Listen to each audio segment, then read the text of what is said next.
G'day guys, welcome back to the channel and welcome back to episode number 11 of the Build a Nation series with HAJDUK split in Croatia. We have made incredible progress over the last 10 seasons, which is something that we will go into in a second. I'll go and have a look at the coefficiency, have a look at the league rankings, where they are in Europe now, and compare them a little bit as well to see what has been going on over the last few seasons.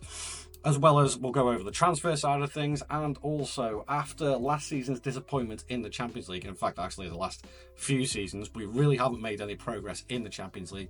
I'm hoping that the signings that I've brought in will propel us up that Champions League stature, and hopefully we could qualify maybe for a quarter-final, stuff like that.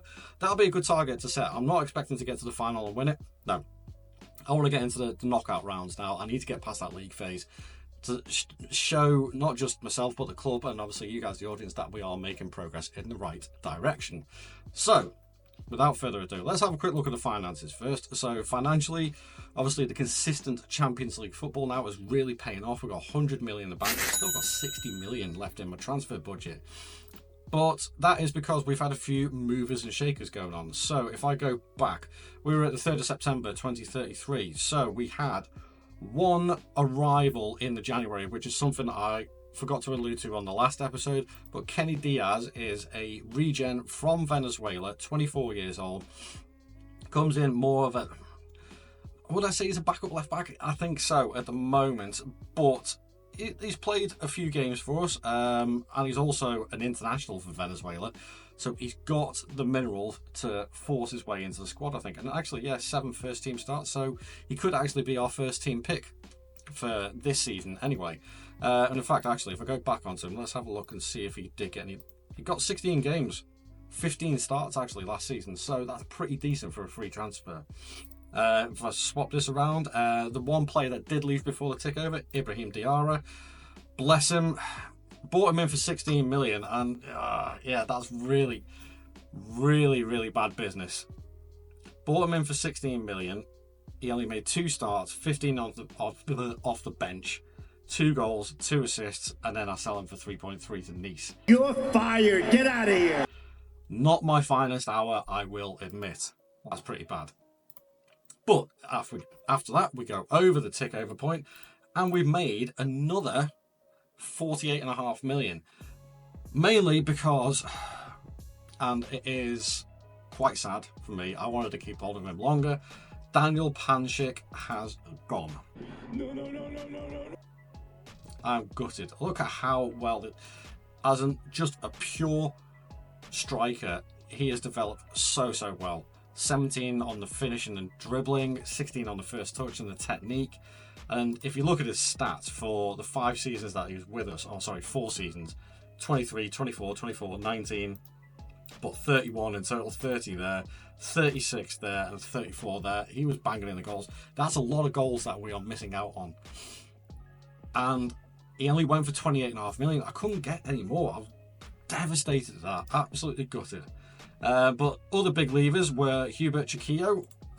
He has gone, sadly, but I think my replacement I've got in Diaz will replace him very well. Very good player, but again, one of those that I think is actually replaceable. And this one actually does make up for the absolute balls up of the Diarra sale. 1.2 million brought in, sold for 10.5. And again, one of our stalwart players over this save. Again, very gutted that I had to let him go, but when that Saudi call comes, 9 times out of 10 you can't stop it. You really can't. A couple of youngsters, Fran Lech has gone to Braga, and also Igor Yevloev. Again, I was a little bit annoyed at this one, but again, it's the Saudi call and he wanted to go. I don't quite understand why, but 7.5 million, we only sold him for 8, so we made a little bit of money. But overall, I think when I bought him, he was brought in as a wonder kid centre-back. I don't think he's developed as much, that even with the perfectionist personality, I was expecting more. Granted, he's got very good technique and tackling. Physicals, he's still a little bit off, and mentals, he's still got it. But by the time I played him for, what was it, 3 seasons, I was expecting more development than that, unfortunately. But overall, 48 million brought in. I'm very happy with that. And the best part about it is, and why I've still got loads of my transfer budget left, is because I went free shopping signing, and there was a lot of them. So starting off, Mark Guiu from Bayern Munich after he left Chelsea and he went to Sheffield Wednesday for a little bit, weirdly. Then went to Bayern Munich and then he went up for a free transfer. And I thought, you know what? I kind of had a feeling that Pancic was going to leave this summer anyway because of the contract issues and he wouldn't sign a contract. I knew he was going to go this summer. So I went in early and I got Guiu in as one option. And also the other striker option, Chidu, Obi Martin. And very, very similar attribute profile to Pancic, so I think he's going to hit the ground running, which he already has. He's got 7 goals in 6 games, so I'm very, very happy with that one, to say the least. But also on top of that, I wanted another left back to help out Diaz at left back, so I got in David Bartasaghi from Sassuolo in Italy, former AC Milan player as well. 2.5-star ability. He's a backup, and that is it. He's purely a left back backup. That's a bit of a mouthful.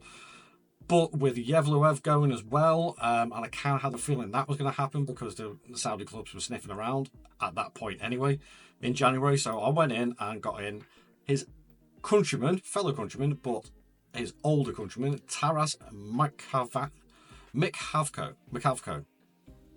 Taras Mikhavko. Sometimes maybe good, sometimes maybe shit.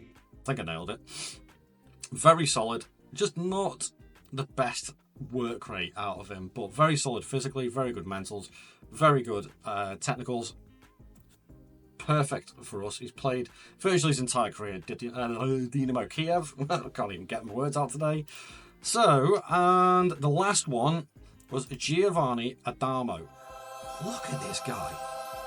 Gets into the opposition areas, moves into channels, argues with officials, gets the crowd going, runs with the ball often. Doesn't have the best work rate, but for regen coming in, I think as a central attacking midfielder, he's got it. And then the final signing was Adriano Androsic, Croatian 18-year-old left back again. Brought him in more for the homegrown side of things because I'm still trying to pick up the Croatian signings as best as I can, bringing some through the youth academy and also buying some from our rival teams, which is always good. Tactically wise, before we're going to have a look at the schedule, it is now to this. Because Pancic left, and also, where is he? Frigan, he's starting to drop off a lot. I thought, right, okay, I need to change something. Because I'm not getting the success in Europe, I am getting the success in the League and the Croatian Cup. Got them nailed down. That's not a problem now. Big problem is Europe, and I needed to change my system a little bit, cope with that and see if I can get the best out of my players. The players that I've got are really, really good players now. I've got a very, very good squad, more than capable of playing in this system, but also it's a system that is probably better suited to European football. I suppose only time will tell on that one, but if we go and have a look at our schedule, I would say it's worked out all right. Plus, look at this.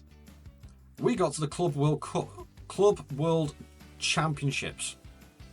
For some reason or other, and I don't know why, this actually started, if I go back, last season, very early on the 14th of June, so we only had a couple of weeks break, and then we were straight into the Club World Championships, which, by the looks of it, was being played in Germany, RB Arena Stuttgart, yep.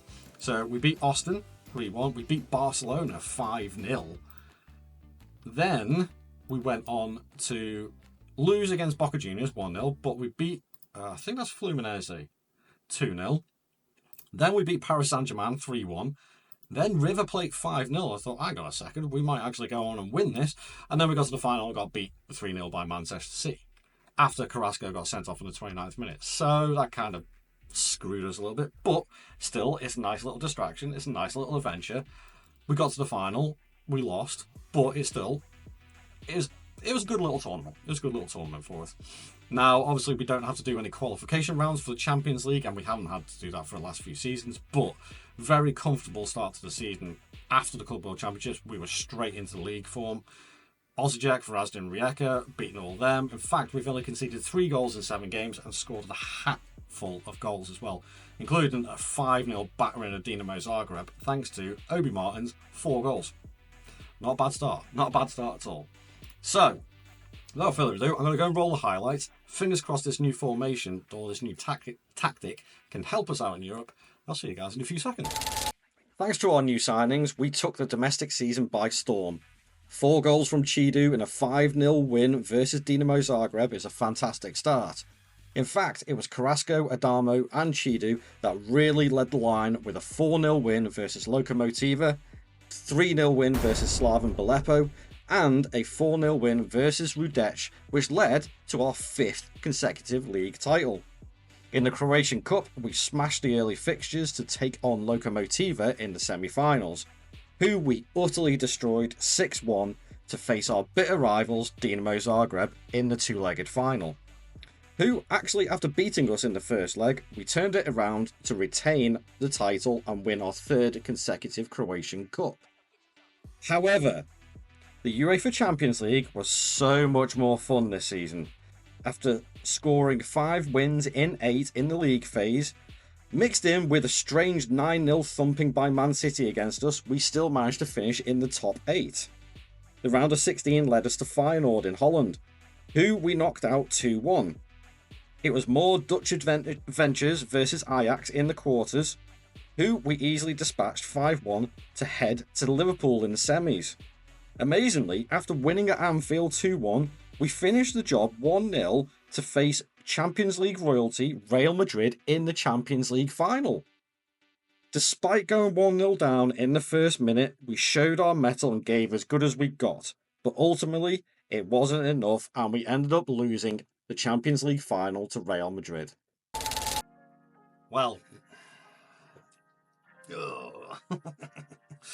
what do you think of that then? Because that was close. So close. Okay, before I get into the obvious one, let's go and have a look at the league table, which actually, it was a story of closeness this season, and in fact, if anything, Dinamo Zagreb should really have pipped us for the title. They drew 3 of their last 5 games. They ended up finishing 5 points behind us. If they actually went on the run and won all 5 of them, they would have won the title, because we drew 2 of our last 5 as well, which is a little bit annoying, especially a draw against Dinamo and away at Lokomotiva. It was a close one, but again, we got another title in the bag, so that makes it 8 titles now out of 11 seasons. Cannot complain at that at all. So there we are. Chido Obi Martin, top goal scorer. Carrasco second. Dominating the average rating charts. Again, clean sheets 21. Carrasco top of the player of the matches. And top with Adamo. Ooh, he's had a good season though. Yellow cards. Yeah, I'm not too fussed about that, to be fair. I did say I was going to have a look at the league and the coefficient side of things, so let's have a little look at the competition reputation. So competition reputation, we are now, where are we? Croatian First League, we are 13th. That's some progression, that. That is some progression, because we started off round here to start off with, but so much has been put down to our success, especially qualifying consistently for the Champions League. Our actual league competition has gone up by a good 8 or 9 places, I think. And then when we have a look at the coefficient rankings, we are now 10th. Oh, hang on, no, we are about to jump up.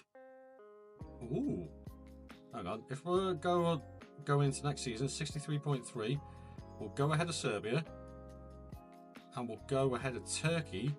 So we should be in the top 8 come the start of next season. And bearing in mind, we were down like 23rd, 24th, I think it was, when we first started this off. So again, brilliant progress. Absolutely brilliant progress. But, as I say, the league has been done. The Croatian Cup, again, was a very nice, comfortable-ish win. Nice little win, but obviously the main one, the Champions League, that's gutting to lose 1-0 in a final after an almost near perfect league phase, only losing 2. Admittedly, that 9-0 battering, that's a bit embarrassing. God, that is embarrassing. I don't think I've ever been beaten. I can't, to the best of my memory, I don't think I've ever been beaten by that amount on this game. Ever. So that is incredibly embarrassing. In fact, actually, let's go and have a quick look at that game, because I want to have a look at what actually happened. We must have had a sending off or something in that. Come on, game. It didn't start off well, going, what's that, 1... We went 3-0 down within the first 25 minutes. So that's not good. And then I think we just lost our heads, because look at the average ratings. Eesh. My defence got absolutely and utterly ruined, and my striker just did absolutely nothing. So, yeah, there we go. Yikes. But there we have it. We have, in the finances, 65, nearly 66 million in the bank. Squad-wise, let's have a look at the goals. Goals-wise, 28. In fact, actually, I need to change this around a little bit. Bear with me for a second. Hold from squad view. There we go. 28 goals on his debut season from Obi Martin with 8 assists. 25 and 8 from Durdov. Oh, beautiful. 24 and 20 from Carrasco. I mean, how is he missing out on the Argentinian squad when he's been this good and this consistent?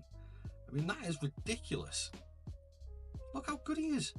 How is he not being picked for the international side? I do not understand this at all. It's incredible. Giovanni Adamo for his first season, 19 goals and 17 assists with a 7.3 average rating. Cannot beat that. 22 starts, 6 goals, 7 assists from Kate Gordon. A few other bits and pieces. Romero got 12 assists, 9 from Rudan, so they're getting the central midfielders in this area. They're starting to pick up assists as well. Perfect. Almost a near perfect season, and almost actually the end of the series. Because as soon as we win that Champions League, that is the end of the series. But will it happen next episode, or are we going to be the bridesmaid again? Well, you guys are going to have to come and join me for episode number 12 to find out what goes on, see who I can bring in to bolster our squad even more, and then hopefully maybe actually win that European title. Thank you very much for watching, guys. Don't forget to leave a like on the video, subscribe to the channel, and do all the funky things that everybody does for the YouTube channel. Leave a comment down below, we'll have a little chat, and I'll see you guys in the next video. Ta-ra.